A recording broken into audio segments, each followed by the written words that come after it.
Buenos saludos para todos y para todas. Un gusto encontrarme con ustedes a través de este medio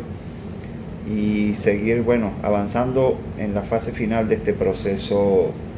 de formación que hemos venido desarrollando en conjunto entre el Centro Internacional Miranda y la Dirección General de Derechos Humanos del Ministerio del Interior, Justicia y Paz. Este proceso nos ha invitado y nos sigue invitando a una reflexión permanente que nos permita situarnos ante los desafíos de la época que nos toca vivir. El profesor Gregorio Pérez Almeida, quien ha sido un extraordinario facilitador de este proceso, ha invitado a una reflexión profunda, crítica, pero también muy constructiva en la perspectiva de futuro en torno a los grandes desafíos que tiene la lucha por la defensa de los derechos humanos, quizás reconceptualizados, ¿no? Entendiéndolos en una perspectiva nueva, transformadora, crítica. Hablar de los derechos de la humanidad, hablar de los derechos de los pueblos,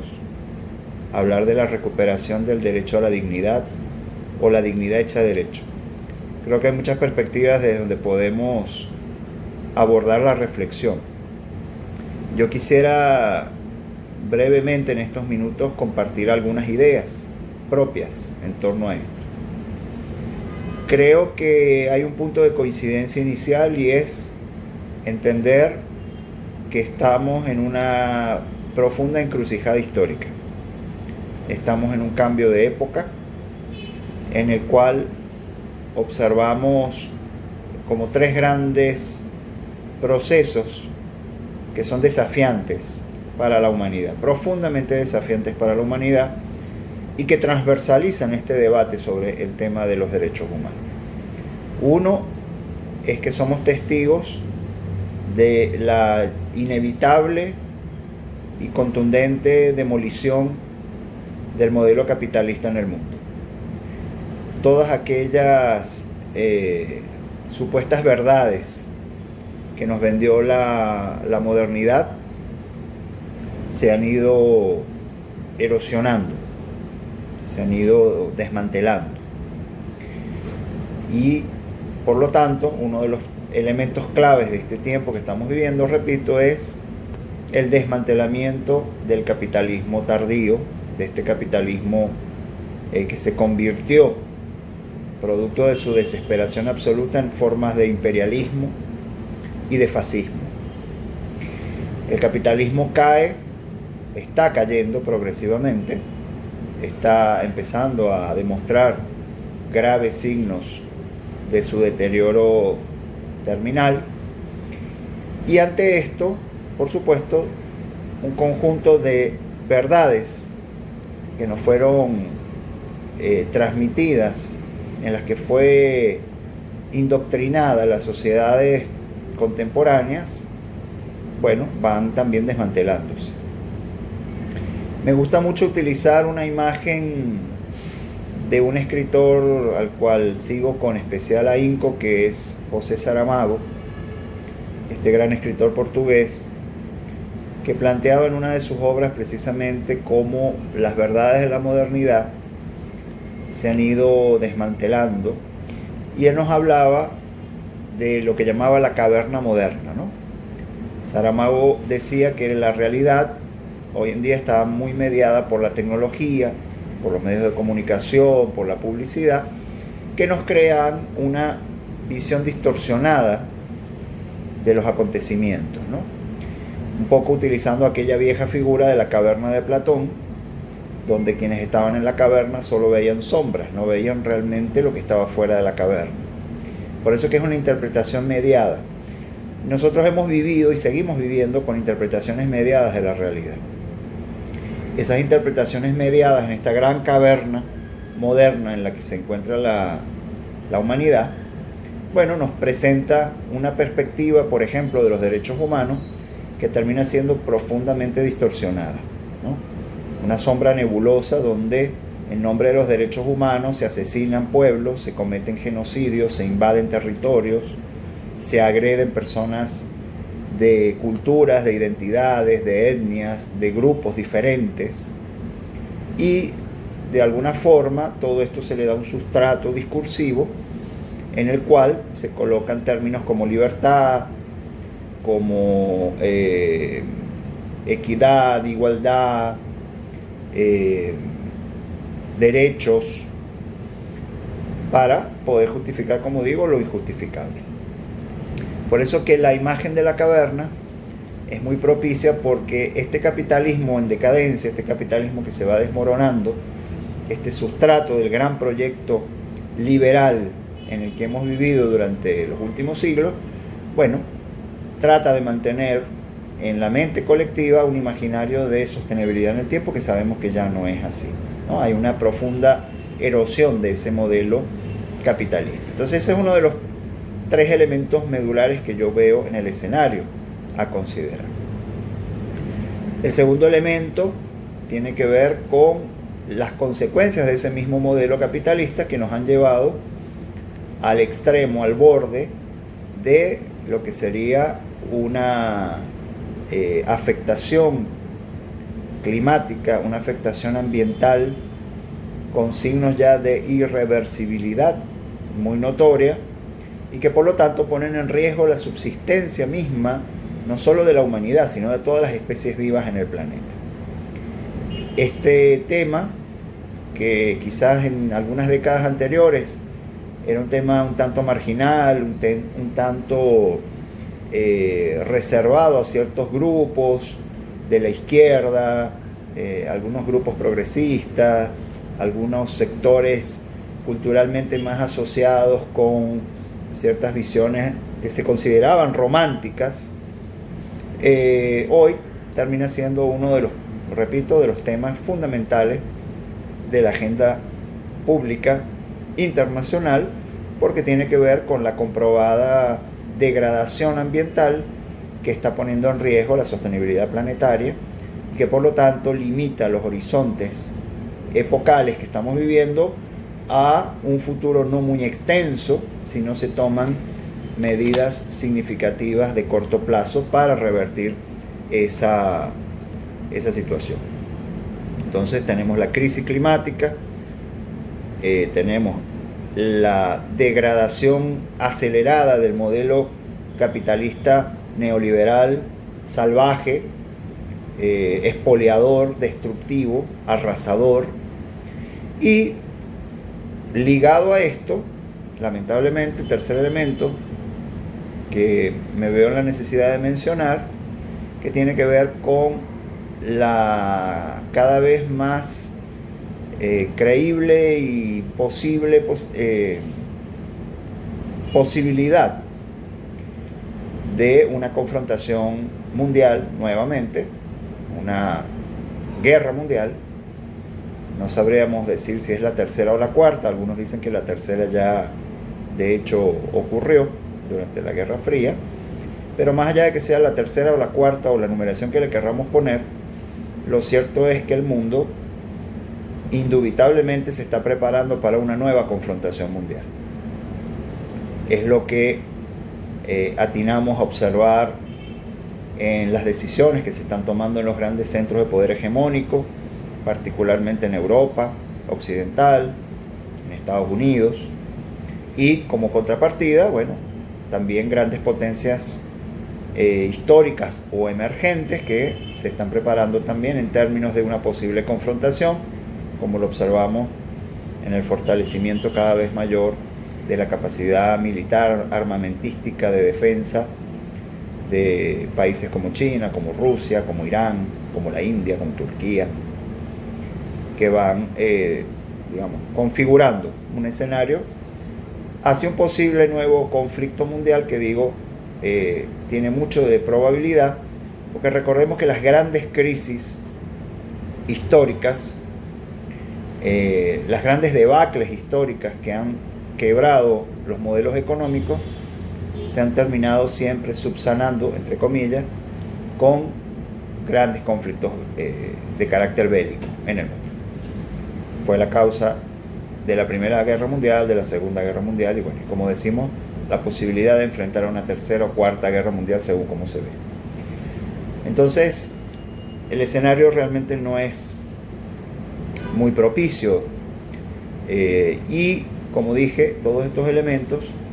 están transversalizados por el tema de los derechos humanos, porque realmente ¿dónde quedan los derechos humanos en medio de todo esto? Es evidente que sostener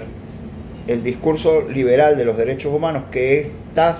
a su vez integrado en una visión, una cosmogonía que se está erosionando, hace casi que un ejercicio de insensatez mantener ese discurso hegemónico de los derechos humanos, de ese gran proyecto liberal, donde el eje central de todo ha estado fundamentalmente en torno a los derechos del individuo y donde se le ha restado, por supuesto, muchísimo peso a lo que tiene que ver con los derechos colectivos, con los derechos de los pueblos, con los derechos de sujetos de significación, como puede ser incluso la madre tierra. Por lo tanto, es un momento de preguntas complejas y por eso un poco el espacio de reflexión que nos ha generado este proceso que hemos venido desarrollando en conjunto con el profesor Gregorio Pérez Almeida, ¿no? Ayudarnos a pensar un poco en estos temas, no en términos de generar una depresión colectiva, ni mucho menos, ni una visión absolutamente negativa y apocalíptica, sino una visión centrada con los pies en la tierra, pero que nos permita asumir una lectura con mayor nivel de complejidad y de criticidad para ver hacia el futuro. Quizás volviendo a los planteamientos que mencionaba de Saramago, Saramago en sus obras cuestiona profundamente el pragmatismo, el consumismo de nuestra época, la visión que todo quiere constituirlo en un elemento de rentabilidad, por ejemplo. Saramago dice que realmente los que están preocupados, o los que estamos, me incluyo en ese grupo, los que estamos preocupados por el mundo somos los pesimistas, porque los optimistas están muy felices con lo que hay. Los grandes financistas de Wall Street están muy contentos con lo que está pasando en el mundo. Las grandes corporaciones industriales, militares o tecnológicas que hoy dominan a través del algoritmo, de las redes sociales, están muy felices con lo que está pasando. Para ellos sería contraproducente cualquier cambio, claro, porque son los privilegiados de ese minúsculo grupo que hoy se enriquece a costa de llevarse puesto el resto del mundo, ¿no? Por eso que los pesimistas tenemos que ser vistos realmente como actores revolucionarios, en términos de que el pesimismo no se asocie con algo negativo, sino con el no conformismo con lo que hay. Ese es realmente el sentido del pesimista, tal como nos lo plantea Saramago y tal como al menos yo lo estoy entendiendo. Entonces, hay que construir una visión hacia el futuro que nos permita recuperar elementos esenciales. Yo no estoy presto a un debate, no a un debate, a una discusión simplista de conceptos, ¿no? Cómo reformular el concepto de derechos humanos. ¿Será que tenemos que hablar de derechos humanos? ¿O no tendremos que hablar más bien de la dignidad de los seres vivos como un concepto mucho más amplio? La dignificación de la vida como un concepto mucho más amplio, más abarcativo, ¿no? Irlo deslastrando de el corset en el que fue encasillado este precepto de los derechos humanos, repito, universalizado desde una visión hegemónica, eurocéntrica, eurooccidentalista, como decía Samir Amin, y que se nos impuso a todos como un concepto universal que evidentemente no lo es, porque atropelló, se llevó por delante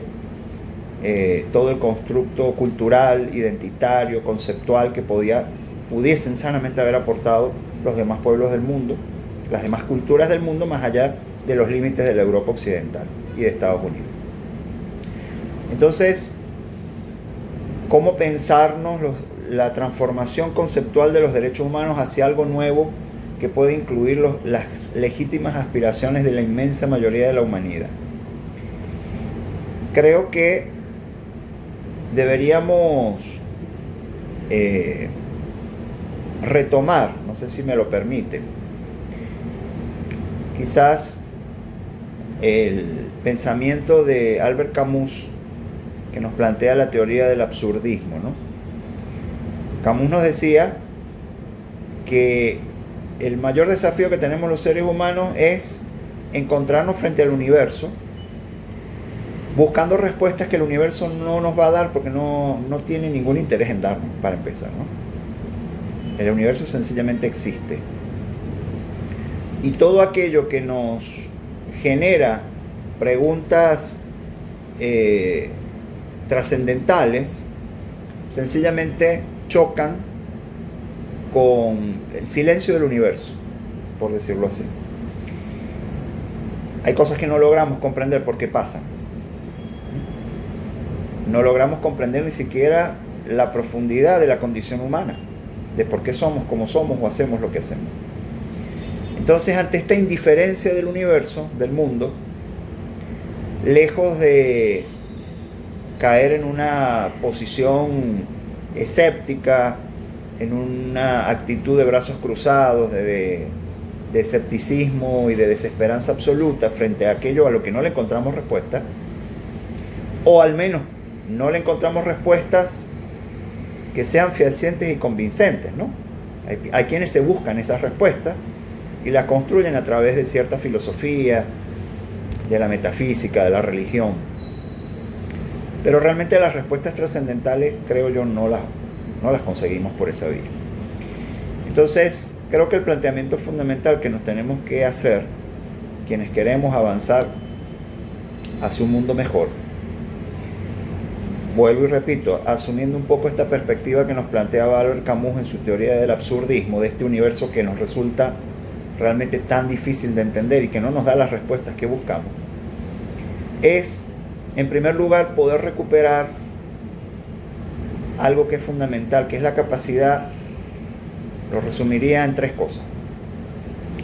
La primera, nuestra capacidad de comprometernos con el presente, asumir que lo único que podemos manejar a ciencia cierta es el presente.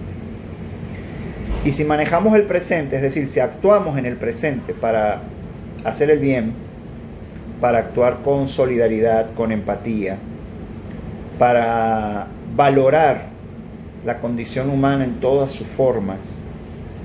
para revalorizar el sentido de lo que es la dignidad humana y la dignidad de los seres vivos, ese comprometernos con el presente es la posibilidad de poder darle cierto cimiento al futuro, del cual no podemos disponer, evidentemente, ¿no? El futuro está absolutamente alejado de lo que nuestras manos pueden hacer en este momento. Entonces tenemos el presente como primer elemento, pero ese presente tenemos que darle un significado, y ahí me gusta mucho utilizar también el pensamiento, la filosofía, la concepción que nos aportó un hombre que se llamó Viktor Frankl.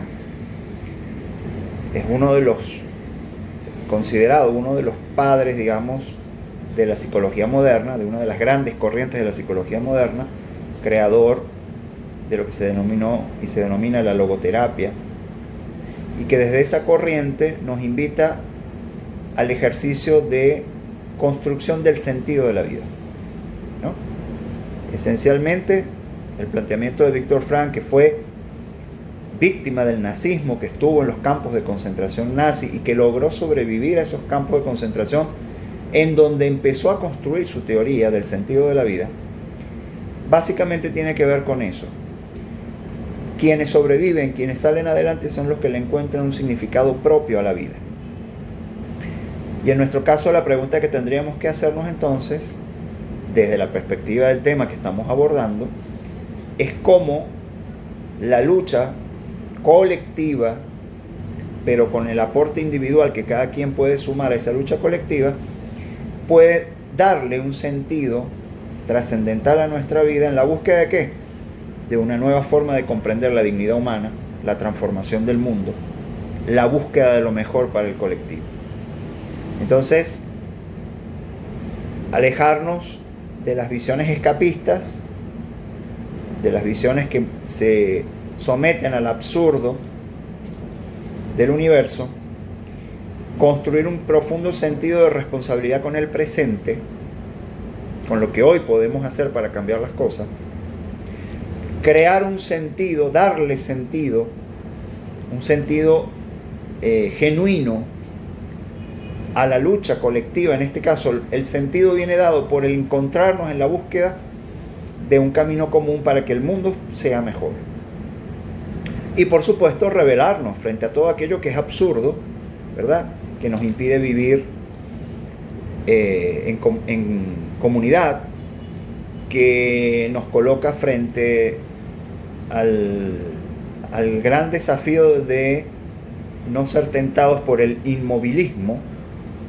el cruzarnos de brazos y decir, bueno, esto no hay quien lo arregle, esto se lo llevó el que lo trajo y sencillamente vamos a darnos a la tarea de dejar que las cosas pasen y ya, ¿no? Convertirnos en espectadores además con la nebulosa en la vista, encerrados en la caverna viendo lo que nos quieren dejar ver e interpretando las cosas como nos las quieren hacer interpretar. Entonces, con nuestros propios ojos, con nuestras propias decisiones, adueñándonos del presente y dándole un sentido genuino a una lucha colectiva, nosotros podemos avanzar en una reconstitución, repito, no de un concepto teórico de derechos humanos, sino en un sentido genuino de la búsqueda permanente que han tenido los hombres y mujeres a lo largo de la historia de la humanidad por lograr apropiarse del sentido de la dignidad. ¿De la dignidad qué? De la dignidad humana. Y en nuestro momento, como dije, más allá de la dignidad solo de los seres humanos, de la dignidad de la vida, de todos los seres vivos, de todo aquello que tiene vida en nuestro planeta. Nosotros tenemos que avanzar entonces en la transformación de nuestras formas de entender las relaciones en la sociedad. Tenemos que recuperar el sentido genuino de la solidaridad, de la empatía, de la rehumanización de la humanidad, que sea verdaderamente humana la humanidad, como decía la canción del gran poeta Ali Primera. Y en ese rehumanizar la humanidad y reconstruir valores y principios para encontrarnos en un sentido compartido, tenemos que dar una batalla particular. ¿Por qué? Por la construcción de nuevas formas de ejercicio del poder.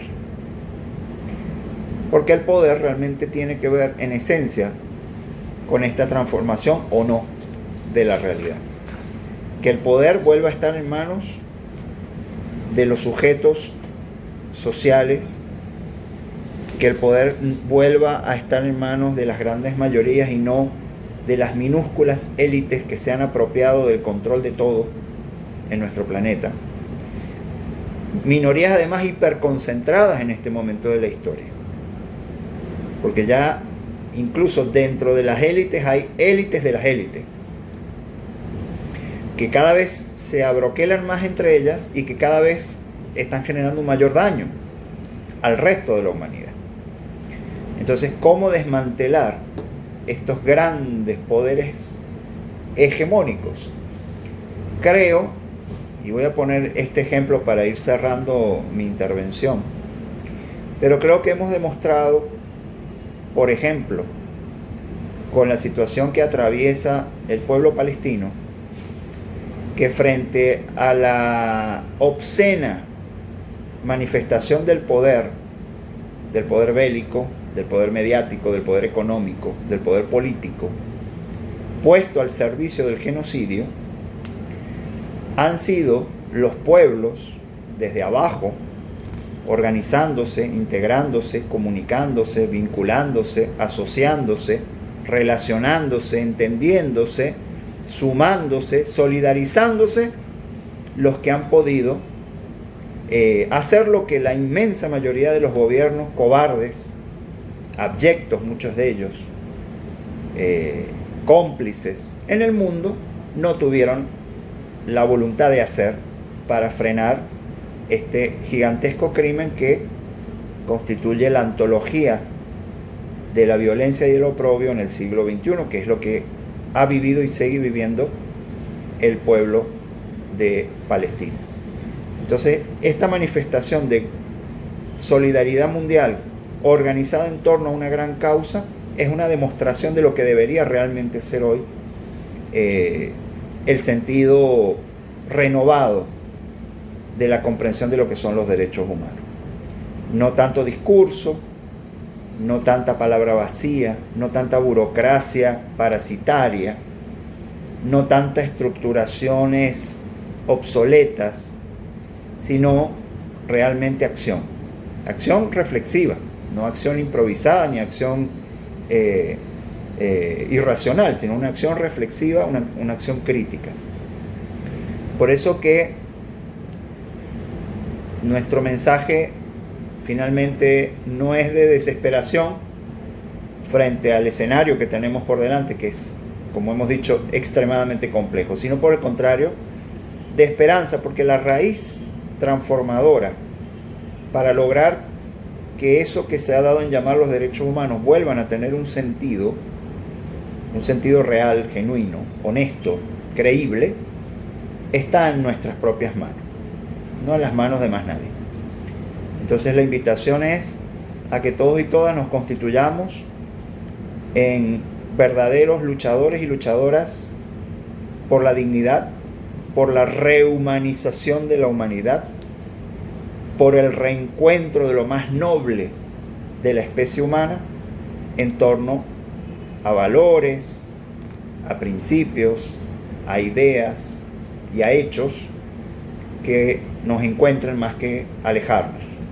reconociéndonos además como seres plenamente diversos, que ese fue uno de los elementos precisamente que denegó la visión eurooccidentalista de los derechos humanos que nos ha arrinconado durante prácticamente 80 años, desde la Declaración Universal de los Derechos Humanos para acá, y que es la que tenemos definitivamente que desmontar y transformar. Son muchas las tareas que vienen, necesitamos organización, necesitamos formación, necesitamos desarrollo del pensamiento crítico, necesitamos la inclusión real de todos los actores y sectores que tienen un compromiso con la vida, y desde este rincón del mundo llamado Venezuela seguir dando un ejemplo de lucha, de constancia, de organización en torno a esto y a todas las grandes causas, ¿no? Venezuela hoy más que nunca siendo asediada por el imperialismo neofascista y criminal que encabezan los inquilinos de la Casa Blanca y sus lacayos, bueno, tiene que seguir siendo un punto de referencia de las luchas por una humanidad que se libere de todo eso y que pueda construir un futuro haciéndolo desde el presente. Repito, para poder tener futuro, la acción tiene que ser hoy, no mañana. Por eso que el compromiso fundamental es con el presente, desde el pensamiento crítico y desde la acción reflexiva y colectiva para cambiar la realidad. Bueno, les envío un gran abrazo a todos y todas y espero que sigamos construyendo caminos juntos y juntas hacia un futuro que pueda ser luminoso y podamos sortear, atravesar la tormenta, como decía un gran amigo. Hay que seguir avanzando y atravesar la tormenta pese a todo. Saludos a todos, saludos a todas.